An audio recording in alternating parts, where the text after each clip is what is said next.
स्वागत है बच्चे आपका मेरे यूट्यूब चैनल माई स्टडी में। आज हम सॉल्व करेंगे कक्षा 7वीं का विज्ञान विषय का पेपर जो कि 60 नंबर का है और 2.5 घंटे का है।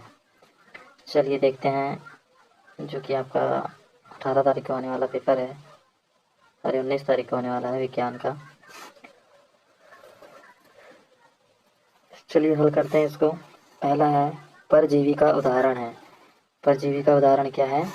सूरजमुखी नहीं है, गुलाब नहीं है, घटपर्णी नहीं है, तो क्या है? अमरबेल इसका उदाहरण है। चलिए आगे बढ़ते हैं। प्रश्न नंबर दूसरा, चीरने एवं फाड़ने वाले दांत कहलाते हैं। तो चीरने एवं फाड़ने वाले दांत कौन से कहलाते हैं? चवर्णक नहीं होते हैं, कृतंक नहीं होते हैं, अग्र चवर्णक नहीं होते हैं, कौन से होते हैं? रदनक। क्या आंसर आएगा प्रश्न नंबर दूसरे का? रदनक। अगला प्रश्न है प्रश्न नंबर 3, निम्नलिखित में से डॉक्टरी थर्मामीटर की परास होती है। डॉक्टरी थर्मामीटर की परास कितनी होती है बताइए? डॉक्टरी थर्मामीटर की परास कितनी होती है बताइए? 35 डिग्री सेंटीग्रेड से 42 डिग्री सेंटीग्रेड होती है। ये तो नहीं होता है, ये भी नहीं होता है, ये भी नहीं होता है, तो क्या होता है? 35 डिग्री सेंटीग्रेड से 42 डिग्री सेंटीग्रेड, ये राइट आंसर है। अगला है प्रश्न नंबर 4, भौतिक परिवर्तन का गुण है। भौतिक परिवर्तन का गुण क्या है भाई?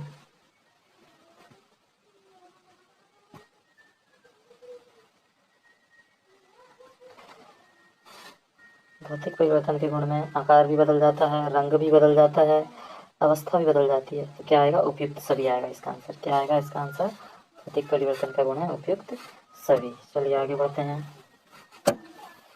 अगला प्रश्न है प्रश्न नंबर 5। प्रश्न नंबर 5 है, भारी व्यायाम के दौरान हमारे पैरों में निम्नलिखित में से किसके जमा होने के कारण ऐंठन हो जाती है?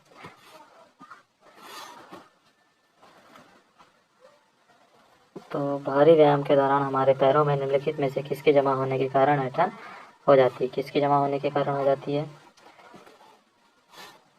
कार्बन डाइऑक्साइड के कारण नहीं होती, अल्कोहल के कारण नहीं होती, पानी के कारण नहीं होती, किसके कारण होती है? लैक्टिक एसिड के कारण होती है, लैक्टिक अम्ल के कारण।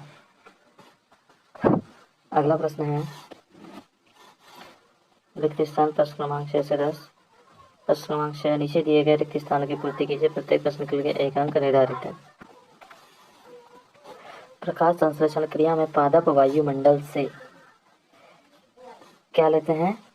कार्बन डाइऑक्साइड लेते हैं, कार्बन डाइऑक्साइड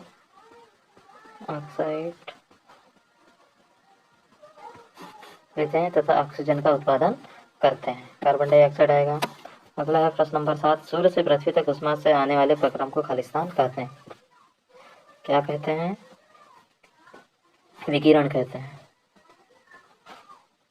क्या कहते हैं? विकिरण।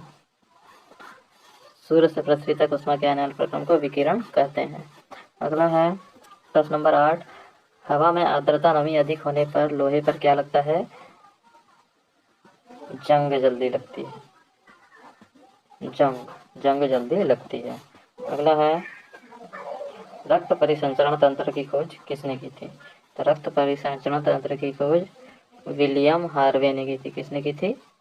विलियम हार्वे ने। अगला प्रश्न है, ब्लैंक पुष्प में नर और मादा जनन अंग दोनों ही होते हैं। कौन से पुष्प में होते हैं? द्विलिंगी पुष्प में। क्या आएगा इसमें? द्विलिंगी पुष्प में नर और मादा जनन अंग दोनों ही होते हैं। अगला है प्रश्न नंबर 11, मृत जीवी किसे कहते हैं? मृत जीवी किसे कहते हैं बताइए? अगला हम सवाल करते हैं मृत जीवी पोषण प्रणाली का उपयोग करने वाले जीव मृत जीवी कहलाते हैं। जो जीव किसी मृत एवं विघटित जैविक पदार्थ को पोषक तत्व प्राप्त करते हैं मृत जीवी कहलाते हैं। यह आंसर लिखना है आपको। अगला आपका प्रश्न है प्रश्न नंबर 12, आहार नली को कितने भागों में बांटा जाता है? आहार नली को कितने भागों में बांटा जाता है देखते हैं। तो इस नली को विभिन्न भागों में बांट सकते हैं। पहला भाग है मुख गुहिका, दूसरा ग्रास नली, रग्रसिका, अमाशय, क्षुद्रांत, छोटी आंत, बृहदांत्र, बड़ी आंत और मलद्वार और गुदा, ऐसे 6 प्रकारों में इसे बांटा जाता है। अगला प्रश्न है, पुष्पा स्थानांतरण करने में चालन एवं संवहन की प्रक्रिया में अंतर बताइए। ऊष्मा स्थानांतरण करने में चालन एवं संवहन की प्रक्रिया में अंतर बताना है। तो ये है ऊष्मा उच्च ताप के पिंड से निम्न ताप के पिंड की ओर स्थानांतरण होती है। यह एक वस्तु से दूसरी वस्तु में ऊष्मा 3 प्रकारों द्वारा स्थानांतरित हो सकती है। यह चालन, संवहन तथा विकिरण। अगला प्रश्न है 14 नंबर। प्रश्न नंबर 14 है, जंग का आणविक सूत्र और रासायनिक नाम क्या है? तो प्रश्न नंबर 14 का उत्तर लिखेंगे हम।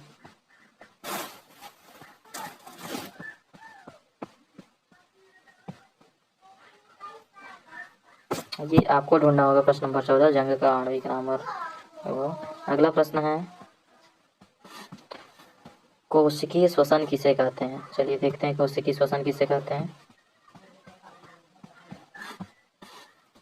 ऊतकों में पहुंचकर वे पुनः अत्यधिक पतली नलिकाओं में विभाजित हो जाती है, जिन्हें कोशिकीय श्वसन कहते हैं। छोटी छोटी वायुएं विभाजित होकर दिखाई देती हैं। अगला है प्रश्न नंबर 16 है, निषेचन के पश्चात फूल में होने वाली कोई दो परिवर्तन लिखिए। अगला प्रश्न, निषेचन के पश्चात फूल में होने वाले कोई दो परिवर्तन लिखिए। तो निषेचन के पश्चात फूल में होने वाले कोई दो परिवर्तन कौन से हैं? निषेचन के पश्चात अंडाशय से फल में विकसित हो जाता है। पौधे के अन्य भाग मुरझाकर गिर जाते हैं।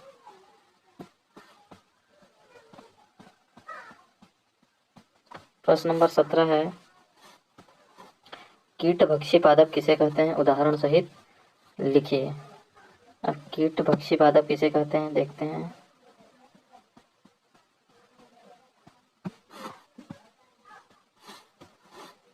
कीटों का भक्षण करने वाले ऐसे पादप कीटभक्षी पादप कहलाते हैं। विनेश फ्लाइट तथा संडेव कीटभक्षी पादपों के दो अन्य उदाहरण हैं। घड़े में उपस्थित पाचक रस कीटों द्वारा पाचक में जाता है। कीटों का भक्षण करने वाले ऐसे पादप कीटभक्षी पादप कहलाते हैं। अगला प्रश्न है प्रश्न नंबर 18। प्रश्न नंबर 18 है, प्रयोगशाला तापमापी तथा डॉक्टरी तापमापी में अंतर लिखिए। तो प्रयोगशाला तापमापी तथा डॉक्टरी तापमापी में अंतर क्या है?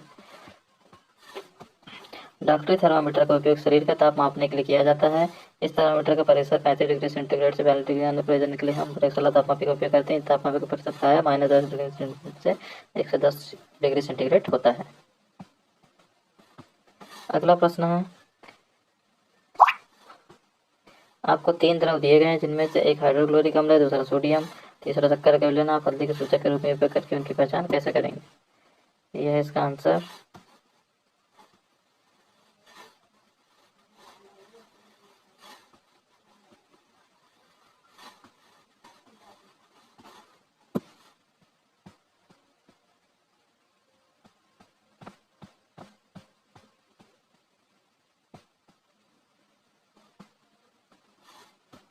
प्रश्न नंबर 20 है, आप कैसे दिखाएंगे कि दूध का फटना एक रासायनिक परिवर्तन है?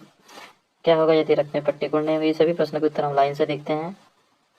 अम्ल वर्षा किसे कहते हैं? चलिए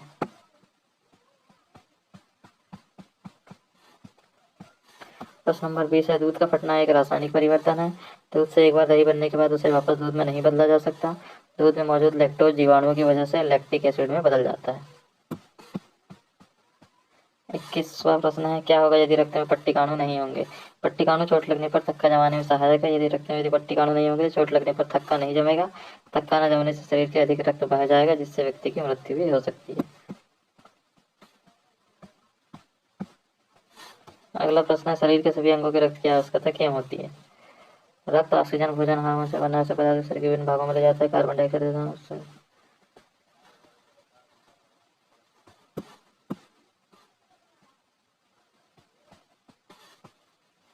प्रश्न नंबर 23 है, दांत मुख्य रूप से 3 प्रकार के होते हैं। कृंतक जो भोजन को काटते हैं, रत्नक जो भोजन को फाड़ने वाले, और दाढ़ जो भोजन को पीसने वाले। अगला प्रश्न है, अम्ल वर्षा वाला, जब वर्षा में अम्ल की मात्रा अत्यधिक होती है तो वह अम्ल वर्षा कहलाती है। वर्षा जल में अम्ल कहाँ से आते हैं? वर्षा जल अम्लीय हो जाता है क्योंकि कार्बन डाइऑक्साइड, सल्फर डाइऑक्साइड जैसे गैसें। ये पूरा आंसर है अम्ल वर्षा का। अंत श्वसन आप लिख सकते हैं स्वयं। प्रश्न नंबर 26 है, नर तथा मादा युग्मकों के युग्मन संयोग द्वारा बनी कोशिका युग्मन कहलाती है। अगर बच्चों आपको वीडियो पसंद आया तो चैनल को सब्सक्राइब और वीडियो को लाइक कर दीजिए, जिससे सारे क्वेश्चन के आंसर आपको अवेलेबल हो पाए हर विषय के।